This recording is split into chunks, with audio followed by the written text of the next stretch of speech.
This is Training Insights, episode 23. Hi, and welcome to Training Insights. Yes, this is episode number 23, and I'm happy to be here. My name is Kevin McGowan.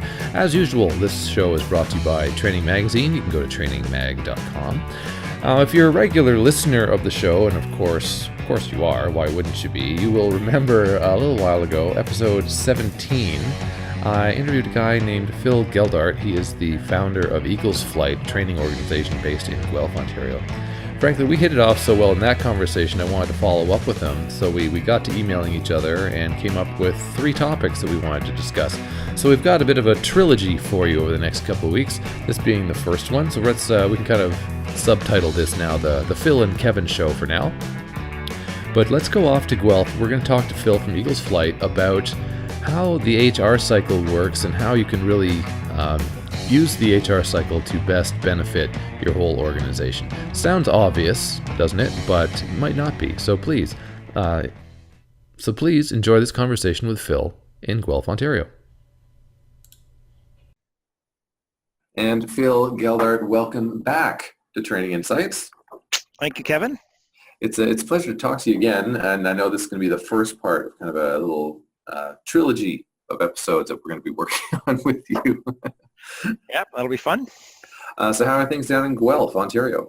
Very good, thank you. They were cold and now they're mild. So you never know what to wear, but spring is coming, which is great. Yeah, it's true. I know we're alternating different kinds of blankets on all the beds in the house these days because we never know how cold it's going to be. That's true. But we can talk about the weather all day, but let's talk about HR. Yep.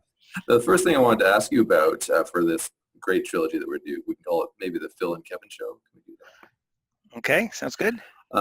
Using the HR cycle to kind of unlock the potential in an organization.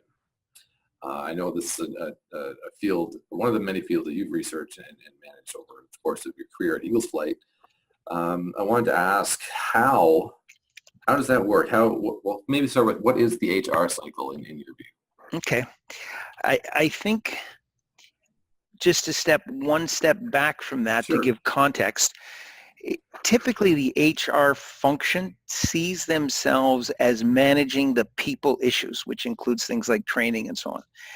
And my view is that is not really what the HR function should be. The HR function should own the people side of the business in the same way that the CFO owns the functional financial side of the business. So if you're the CEO and you have a question on the numbers, you should call your CFO. And if you have a question on your people, you should call your head of HR.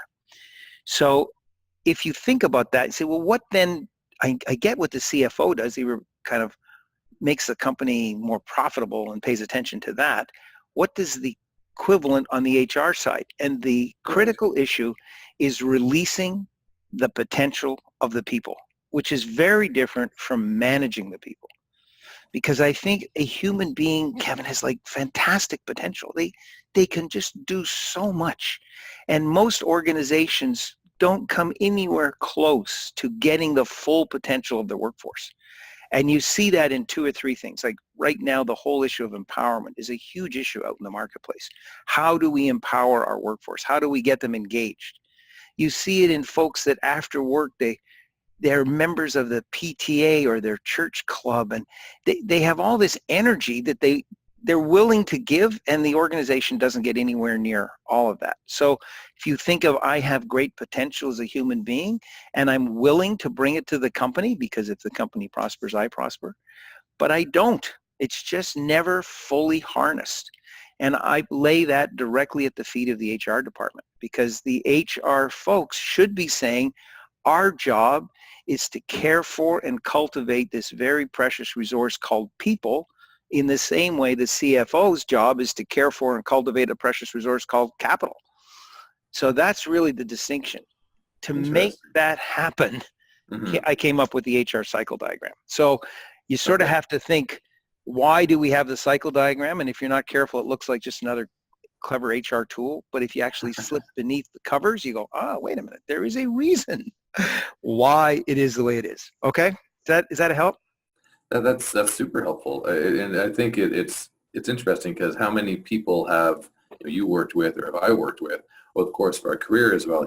This job, I'm kind of just not working out for me. Like, it's okay. It's people aren't necessarily performing at the top because they're not necessarily being asked to or not given that opportunity.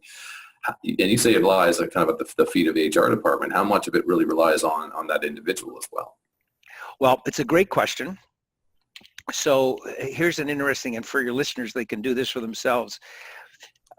If you think to yourself, think of the worst person you've ever worked for. And then you... Got it. I know. That's often a very... Yep, that one I can do. That's easy peasy. Got it. Okay. And then you think of a number from 1 to 10, where 10 is high, of the value you added to the organization working for that person.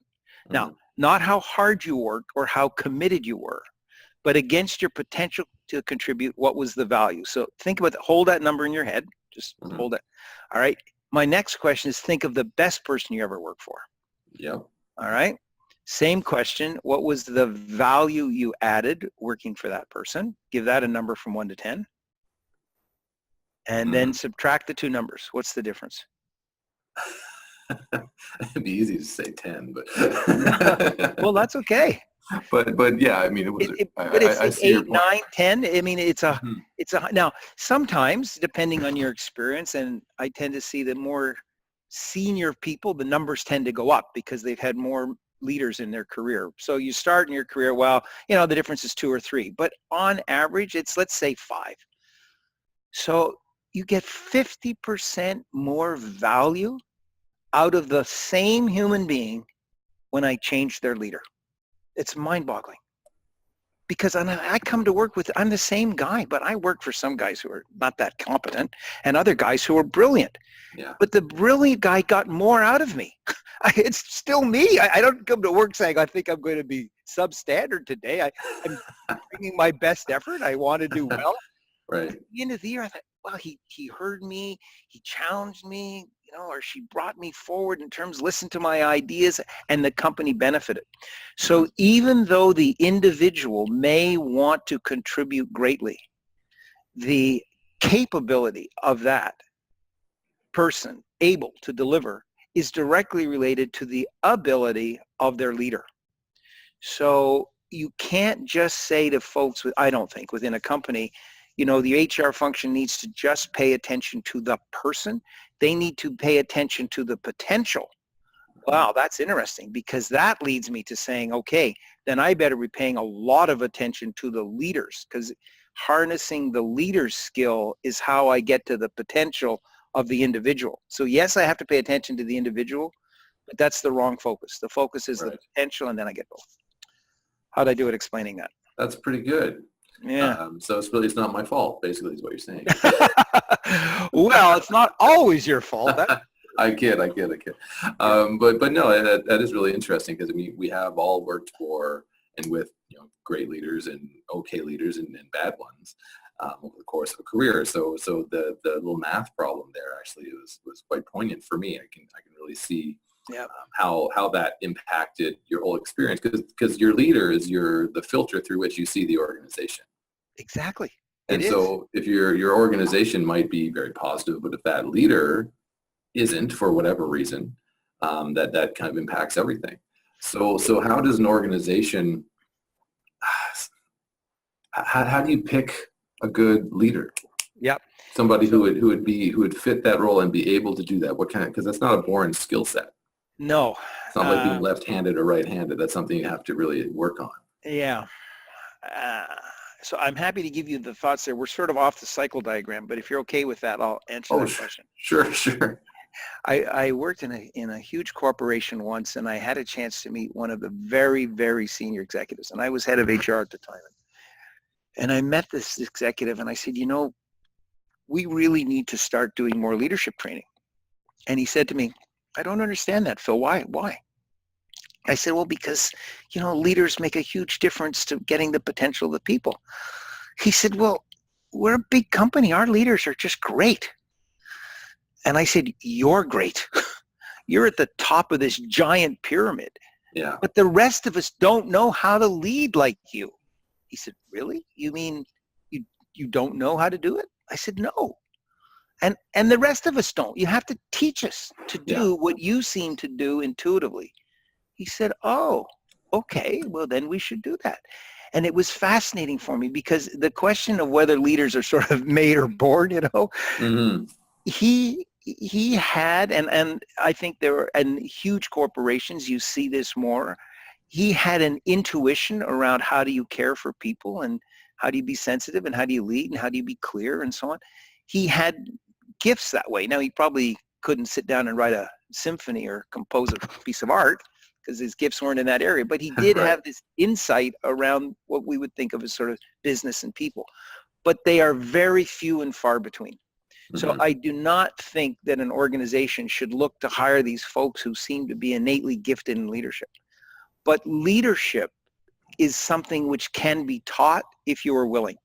So if you bring me your heart, I can give you the head and the hands to go with it.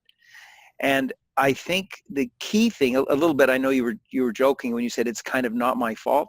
You can bring all the desire you want to perform well in a company, but if your leader inhibits that, you can only go so far. Now, you got to bring the desire to begin with, but it's the same with leadership. You can take a leader and make them world class if they want to be. Now, with some, like with anything, some will learn faster than others. But these are skills and behaviors. They're not innate gifts. I think some people, it is innate, but for the vast majority of us, you just learn. So once the organization understands that, they move in that direction. The problem, Kevin, is companies confuse training with competence. So they put them through leadership training programs. They send them out so they can go to these leadership centers and schools and universities. Yeah. But that's just knowledge. Yeah. You then have to show them, how do I apply that knowledge so that their behavior changes? And that is a very, very different objective. To create great leaders is different from providing leadership training. And fascinating, it comes down to the objective. It's as a learning person, and I mean, obviously you as well, but because I've seen these programs, I've been in some of these programs, and you're right.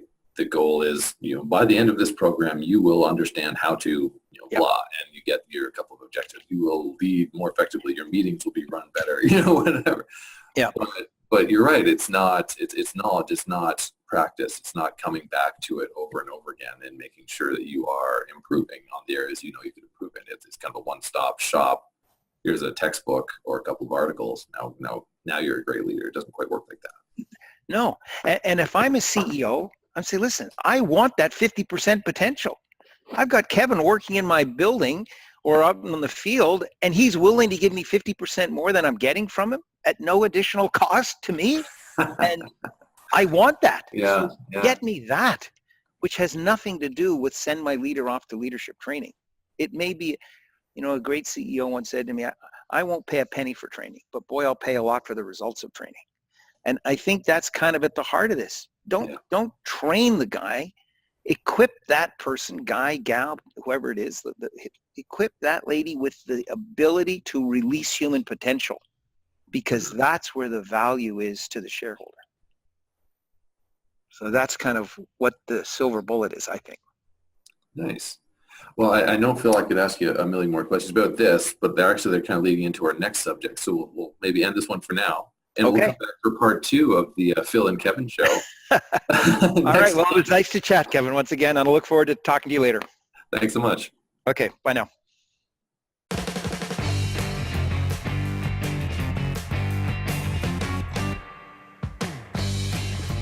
And that was Phil Geldart.